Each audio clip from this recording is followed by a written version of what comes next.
তুমি স্কুলে যাও না? না, আমার স্কুলে যাইতে অনেক ইচ্ছা আছে, কিন্তু বাপ মার সেরকম সামর্থ্য নাই তো।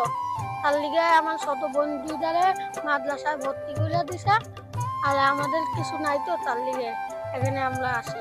তোমারও মন চাই স্কুলে যায় পড়তে? জি, মনে অনেক কষ্ট নিয়েই বাইসে আসি এই দুনিয়ায়।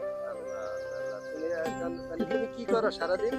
সারাদিন এই যে যেই কাজ পাই সেই কাজই করি, ফুল বিক্রি করি, পানি বিক্রি করি। এটি কোথায় বিক্রি করো তুমি? এই যে মুক্তনগর পার্কে আর ফুল আনো কোত্থেকে?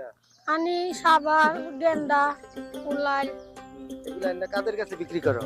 যে সেরি সেরা অনেক ঘুরতে আসে, গার্লফ্রেন্ড বয়ফ্রেন্ড ঘুরতে আসে, তাদের কাছে বিক্রি করো? জি। তো এগুলা বিক্রি করে কয় টাকা পাও? 100 পাই, 200 পাই, 500 পাই, তো 1000ও পাই। বাহ বাহ, এটা মানে খুশি হয় যে যা দেয় নাকি? জি। তাইলে তুমি যদি স্কুলে যাওয়ার সুযোগ পাও স্কুলে ভর্তি হবা? জি, হব। মানে খুব ইচ্ছা তোমার স্কুলে। তোমার আর আরো বন্ধুরা কি স্কুলে যায়? আরো যায়, হ্যাঁ, আমার তুফান বন্ধু যায় স্কুলে, আর কেউ যায় না। তারা দেখলে খুব কষ্ট হয় না? জি।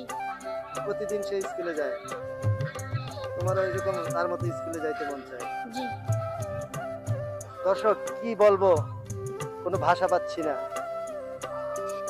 ঠিক আছে বাবা, ভালো থেকো, তোমার জন্য অনেক দোয়া রইলো, আল্লাহ যেন তোমার মনের আশা পূর্ণ করে।